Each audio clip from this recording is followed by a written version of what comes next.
네, 안녕하세요. 오늘 기술 유출 사례 강의 12번째 시간입니다. 오늘은 오보텍 코리아 직원들의 아몰레드 패널 실물 회로도 등 유출 사건에 대해서 설명드리겠습니다. 이게 2018년도에 이제 대법원에서 최종 확정이 되면서 신문 각종 언론에 크게 보도된 바 있는 사건입니다. 자, 우선 간단하게 제 소개시켜 드리면 저는 산업기술 유출 영업비밀 침해 전문 변호사입니다. 형사 전문 변호사이기도 하고요. 최근에 수행한 산업기술 유출 사건은 서울반도체 산업기술의 대만 에버라이트 유출 사건, 그리고 국가핵심기술 KC화물창 도면 유출 사건 구속영장 기각시키고 현대차 연구원의 넥소 수소연료 전지차 넥소 핵심 부품인 GDL 견본 유출 사건에서 구속영장 기각을 시켰습니다. 특히 제일 큰 사건은 사실 이제 서울반도체 사건인데, 서울반도체 사건에서 핵심 피고인 1, 2를 변호해서 집행유예를 받았습니다. 이 사건이 실제로 어떤 기술 자료가 대만에 넘어간, 중국이나 대만에 넘어간 거면 사실은 실형을 피하기 어려운데 어떻게 해서 집행유예 받게 되었습니다. 자, 범죄 사실을 좀 설명드리겠습니다. 이 범죄 사실이 굉장히 깁니다. 그래서 제가 이거 오늘 다 하기에는 여러분들도 지칠 것 같고, 그래서 최대한 앞부분만 좀 해보겠습니다. 앞부분만 하고 그 다음에 질문 부분을 통해서 좀 알아보는 게 나을 것 같습니다. 자, 범죄 사실은 3페이지에 범죄 사실이 있고요. 4페이지에는 이제 산업기술보호법 위반 4페이지부터 있고, 그 다음에 이제 8페이지에 업무상 배임이 있는데, 일단은 오늘은 3페이지 부분만 3페이지, 4페이지 부분만 좀 해보겠습니다. 자, 오보텍이라는 회사는 이스라엘에 본사를 두고 있는 LCD 등 평판 디스플레이 패널의 검사 장비, 세계 시장의 77%를 점유하고 있는 다국적 기업이고, 거의 이 정도면 독점이죠. 오보텍 코리아 주식회사는 본사인 오보텍이 100% 지분을 가지고 있는 한국 지사이다. 오보텍의 주요 고객으로는 한국의 삼성 모바일 디스플레이나 LG 디스플레이, 그리고 중국의 BOE, CSOT, 대만의 AU, CMI 등이 있습니다. 자, 오보텍 코리아는 2011년 8, 9월경 이제 삼성 모바일 디스플레이를 줄여서 그냥 삼성이라고 하겠습니다. 삼성의 광학검사 장비 AOI 및 전기검사 장비 AC를 납품하였다. 피고인 A는 오보텍 코리아 과장으로 재직하는 자로 피해자 삼성이 개발 중에 있는 차세대 디스플레이 아몰레드 평판 디스플레이 패널의 광학 검사 장비의 운용 및 유지 보수 업무를 위해 이 삼성 모바일 디스플레이 공장에 출입했다는 겁니다. 또 피고인 B는 오보텍 코리아 대리로 재직하면서 역시 삼성에 출입을 하였다. 자, 피고인들은 위와 같이 삼성의 검사 장비 운용 등을 위해 출입하면서 삼성과 사이에 직접 보안 서약서나 비밀 유지 서약서를 작성하였고, 또 회사 대 회사로 오보텍 코리아는 삼성과 비밀 유지 계약이죠. NDA를 체결하였습니다. 결국 그렇기 때문에 이러한 이제 비밀 유지 의무가 있다, 이런 걸 검사가 이제 좀 설명을 한 거고, 영업 비밀에 있어서 비밀 관리를 했다, 이런 내용입니다. 자, 일단 넘어가겠습니다. 자, 오보텍 본사는 오보텍 코리아 등 아시아에 흩어져 있는 각 오보텍 지사에 오보텍이 검사 장비를 납품한 고객사, 삼성 모바일 디스플레이, LG 디스플레이, 중국의 BOE, CSOT, 대만의 AUO, CMI 등 여기 현장 지원자들과 본사의 R&D 센터와의 정보 공유를 위해 각 고객사의 각종 정보 이슈 등을 오보텍의 DAP라는 것을 통해서 수집하도록 지시하고 지시를 했다는 겁니다. 그렇기 때문에 이 오보텍 코리아 직원들이 삼성에 들어가면 삼성에 이제 들어가서 관련 자료들을 뭐 수집을 했다는 거죠. 자, 삼성은 현장을 지원한 협력업체 직원들이 삼성의 산업기술이 포함된 자료를 현장 이외에 다른 곳으로 반출하는 것을 엄격히 금지하고 부득이 업무상 반출이 필요한 경우에는 미라지웍스라는 시스템을 통해 그 시스템에 등록된 자에게 제한적으로 업무상 필요에 따라 자료 반출을 허용하며 그 외의 자와 자료를 공유하기 위해서 삼성의 별도 승인을 얻도록 하고 있다. 자, 이 오버텍 코리아 직원들, 자, 이 직원들이 결국 자료들을 좀 유출했는데 검사는 이걸 뭘로 봤냐면 피고인들, 오버텍 코리아 직원들은 오버텍 본사가 검사 장비 판매 전략을 세우는 등의 오버텍 영업 활동에 도움을 줄 목적으로, 즉 이게 동기였다는 거죠. 삼성의 허락을 받지 않고 부정한 방법으로 삼성의 핵심 기술 자료를 취득하고 이러한 취득한 자료를 본사 DAP 소속 직원인 CD에게 보내서 오버텍 코리아 직원들과 공유하거나 본사에 송부함으로써 핵심 기술 자료를 유출하기로 마음먹었다.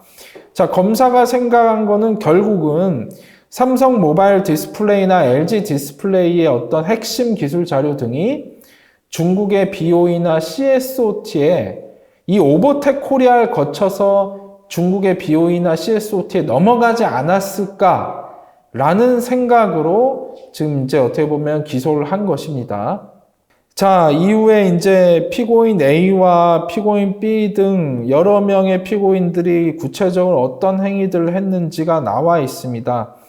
자, 결국 피고인 A 부분만 좀 보면 피고인 A 부분이 뭐 부정하게 이런 걸 취득을 했다. 그리고 나머지 피고인들은 이 피고인 A가 취득한 것 등을 이용해서 뭐 사용을 했다. 이런 내용들입니다.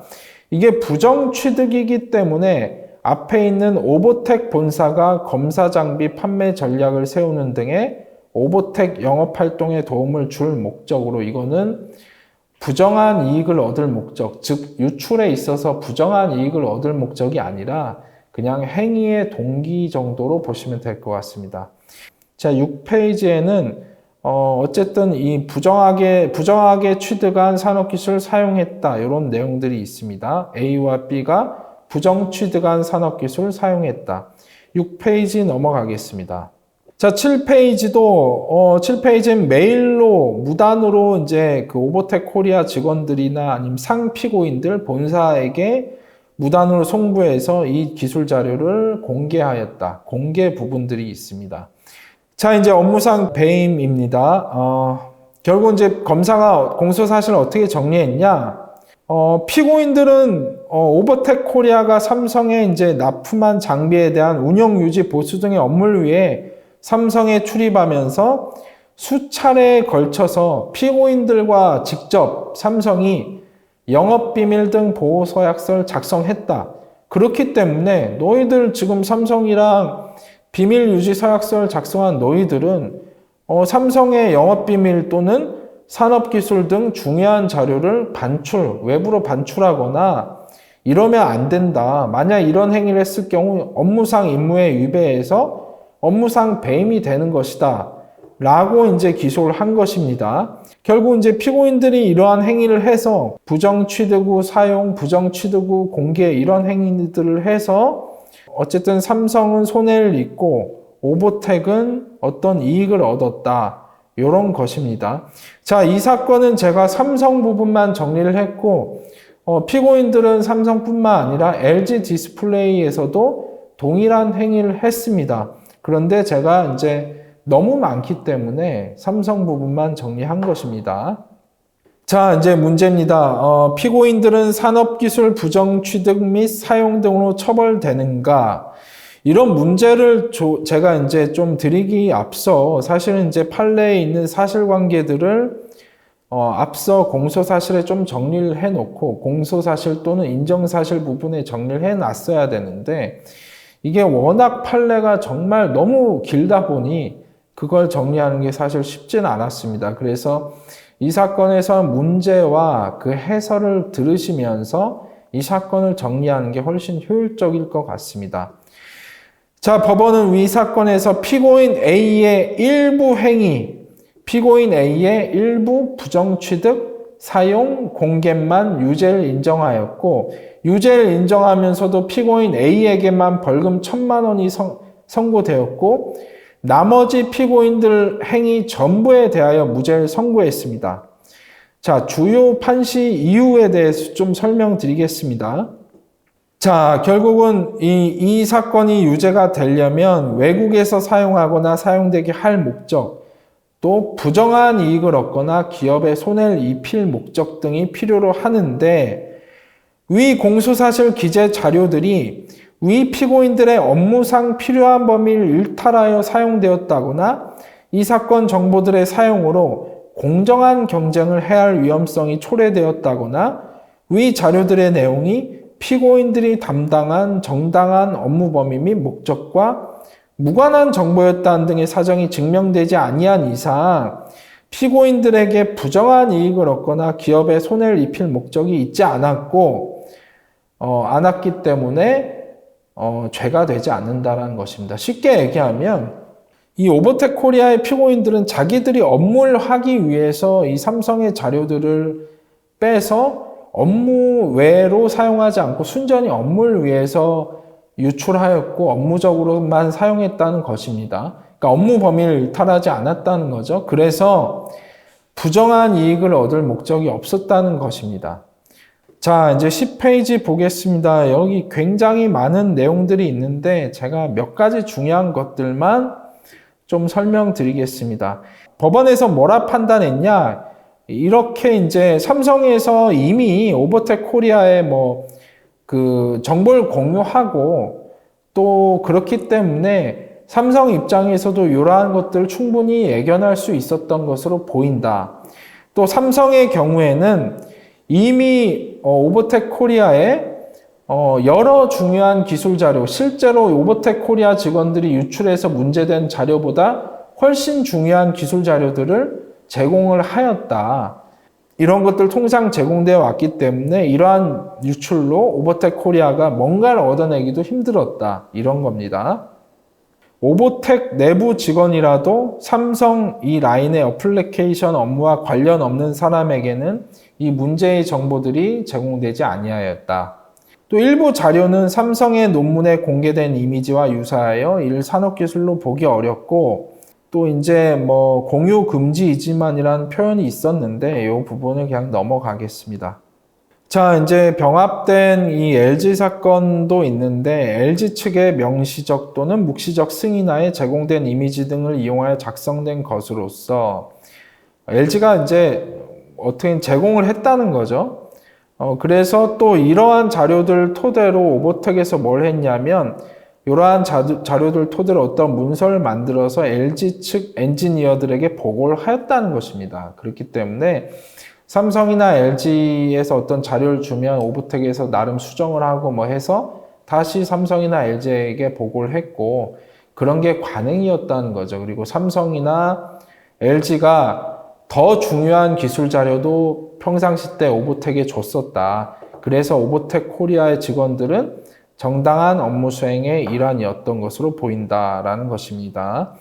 어떤 특정 자료는 대부분 인터넷, 논문, 증권사 리포트 등에서 발췌한 자료이고 이 기술 유출 사건 하게 되면 특허나 논문 이외에 증권사 리포트가 굉장히 중요합니다. 정리가 정말 잘 돼 있고 변호사들이 보기에 가장 편한 자료가 사실은 특허 논문보다는 증권사 리포트입니다. 이 자료도 분명히 또 증권사 리포트 등에서 발췌한 자료이고 누군가 찾았다는 거죠. 이 자료들을. 15페이지입니다. 15페이지 보시면 피고인 2가 삼성 패널의 회로 구조를 이해하기 위하여 작성한 참고 자료에 불과한 것으로 보이고 실제로 피고인 2가 이를 개인적으로 보유하였을 뿐 다른 사람에게 제공하지 않았다. 자, 이제 소결 부분인데요. 이 부분은 좀 설명드리고 넘어가겠습니다. 나머지 피고인들에 대하여는 앞서 든 여러 증거에 의하여 위 각 사용 또는 공개가 고소인 회사들의 예견 범위를 벗어나는 것이라 할 수 없고 위 각 자료에 레이어별 이미지가 포함된 경우에도 피고인 A 외의 나머지 피고인들이 위 각 자료가 삼성의 허락 없이 반출된 것임을 알면서 이를 사용하였다는 점을 인정할 증거가 없다. 왜냐하면 평상시 때도 삼성이나 LG가 오버텍 코리아의 자료, 기술 자료 등을 줬기 때문에 나머지 피고인들이 이게 삼성의 허락 없이 A가 마음대로 반출한 건지 아니면 삼성에서 제공한 건지 알 수 없었다는 것이죠. 마지막으로 최종 정리를 해보면 문제가 된 자료들은 피고인들이 업무상 필요에 따라 업무 수행 과정에서 정당하게 받은 것이고 정당한 업무 범위 및 목적과 무관한 정보도 아니었으며 피고인들이 이렇게 받은 자료들을 정리, 취합, 공유한 것도 정당한 업무 방식이며 위 자료들을 업무상 필요한 범위를 일탈하여 사용 등을 한 사정 등이 증명된 것도 아니므로 피고인들의 행위는 산업기술의 부정취득, 유출, 사용, 공개 모두에 해당되지 않는 것이다. 또 부정경쟁방지법 위반의 점에 대하여는 이 사건 각 정보들이 고소인 회사들의 경쟁업체에 유출되거나 업무와 관련 없는 직원들에게 전달되는 등 다른 불법적인 용도 또는 형태로 사용되었다는 점에 관한 증명이 없는 이상 공소사실 기재와 같은 사실만으로 피고인에게 부정한 이익을 얻거나 기업에 손해를 입힐 목적이 있었다고 단정하기 어렵다. 그래서 이제 무죄가 선고됐고요. 검사는 이 부분 산업기술보호법 위반이나 부정경쟁방지법 위반 부분에 대해서 항소했으나 기각되었고 상고까지 하였으나 기각되었습니다. 자, 제가 업무상 배임죄 17페이지를 따로 빼서 문제로 만들었는데요. 업무상 배임죄는 성립하지 않는가? 이 부분도 참 제가 좀 유독 특이해서 문제로 만들어 봤습니다. 자, 1심 뭐라 했냐? 배임죄의 주체는 타인의 사물을 처리하는 신분이 있어야 할 것이고 여기에서 타인의 사물을 처리하는 자라함은 양자 간의 신임관계에 기초를 둔 타인 재산의 보호 또는 관리 의무가 있음을 그 본질적 내용으로 하는 경우라 할 것이므로 이 부분은 제가 좀 중요하다고 생각해서 전체를 좀 읽어드리겠습니다. 그 사무가 타인의 사무가 아니고 자기의 사무이거나 단순히 타인에 대하여 채무를 부담함에 불과한 경우라면 본인의 사무로 인정될지언정 타인의 사무를 처리하는 자에 해당한다고 할 수 없다. 즉 타인의 사무여야 하는데 타인의 사무가 아니라 자기의 사무이거나 아니면 단순히 타인에 대하여 채무를 부담함에 불과한 경우라면 이 주체에 해당하지 않는다는 것입니다. 자, 이 사건에서 피고인들이 고소인 회사들의 정보 보안 서약서를 작성 제출하였다 하더라도 오보텍 코리아의 직원들로서 오보텍 코리아가 고소인 회사들에 납품한 검사 장비의 설치, 구동 업무를 담당한 피고인들이 계약상 소극적 채무를 부담하는 것을 넘어 고소인 회사들의 재산을 관리 보전하는 임무를 부담한다고 하기는 어렵다는 것입니다. 결국은 피고인들의 행위는 타인의 사물을 처리한 자로서 그 임무에 위반한 것이라 볼 수 없다. 즉 타인의 사물을 처리한 자에 해당하지 않는다. 그래서 업무상 배임죄의 책임을 물을 수 없다라고 해서 무죄가 선고됐습니다. 역시 검사는 이 부분에 대해서도 항소하고 상고하였으나 모두 기각되었습니다. 자, 오보텍 코리아도 책임을 지는가? 산업기술보호법상 양벌 규정이 있는데 이 양벌 규정이 적용되려면 어떤 법인이 직원 등에 대하여 직원이 어떤 위반 행위를 하면 그 직원에 대해서 상당한 주의 또는 관리감독 의무를 게을리한 때, 즉 관리감독 의무를 해태한 때에 하나여 적용된다고 봄이 상당한데, 자, 여기 보시면 근거가 뭐가 있냐면 오보텍 본사가 직원들을 상대로 고객사 보안 규정을 준수해야 된다는 이런 보안 지침을 마련해서 오보텍 윤리 수칙을 송부해서 이런 걸 지켜라. 또 고객사의 보안 규정을 준수해야 된다는 내용으로 교육을 하고 매월 보안 교육을 실시하고 또 그것 말고도 이메일 등을 통해서 오보텍 코리아뿐만 아니라 우리 회사뿐만 아니라 삼성이나 LG 등 고객사의 보안 규정을 준수하도록 수시로 교육을 했다. 요런 보안 규정 사례를 주의를 환기하는 등 수시로 보안의 중요성을 강조했다. 이런 내용들이 이제 어쨌든 법원은 이런 내용들, 변호인이 이런 사정들을 이제 각 증거들을 엄청 많을 것 같아요. 이 증거들을 다 제출했겠죠. 그래서 판사님이 이걸 보시고 무죄를 선고했습니다. 근데 이제 검사 입장에선 좀 거의 사실 이 사건의 대부분이 다 무죄가 선고가 됐으니 검사가 이제 오버텍 코리아 법인에 대한 양벌 규정 부분도 당연히 이제 항소 상고를 했을 텐데 검사의 항소율을 보시면 피고인 회사가 사전에 직원들 상대로 교육을 실시한 건 맞는데 이건 순전히 형식적인 교육이었다는 거죠.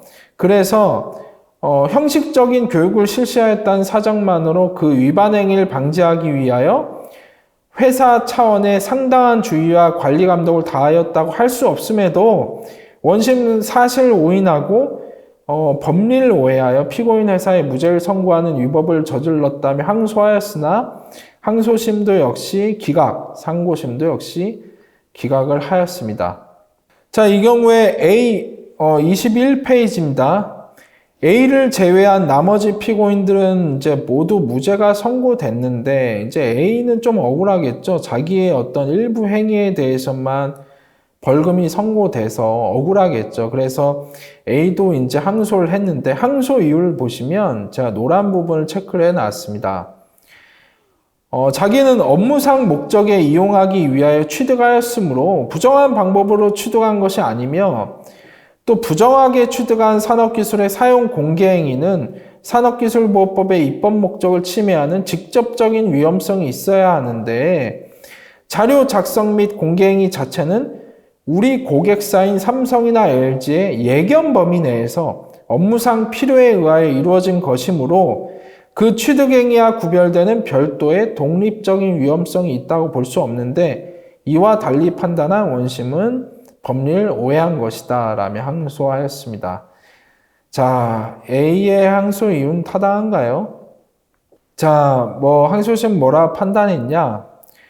피고인 A가 삼성의 보안 규정을 위반하면서 이 사건 레이어별 이미지를 유출한 이상 일단은 이제 산업기술보호법 제14조 1호에 부정한 방법으로 산업기술 취득한 행위, 즉 부정취득에는 해당한다 라고 판단을 했고 또 이제 나머지 사용 공개도 부정취득과 사용 그 부정취득 이후의 사용 공개도 별도로 이제 처벌하고 있으므로 이거는 나머지 사용 공개 행위에 대한 원심의 판단도 정당하다고 판시했습니다. A는 이 부분에 대하여는 상고를 하지 않았고 검사가 상고를 한 것입니다. 자, 오늘 오버텍 코리아의 자료 유출 사건, 이 사건 사실 굉장히 중요한 사건인데 제가 최대한 짧게 정리하려고 정말 노력을 많이 했습니다. 이 사건을 이제 사례 강의를 보시면서 변호사님들이나 산업보안 직군의 산업보안 이 일을 하고 계시는 분들에게 큰 도움이 되셨으면 합니다. 자, 감사합니다.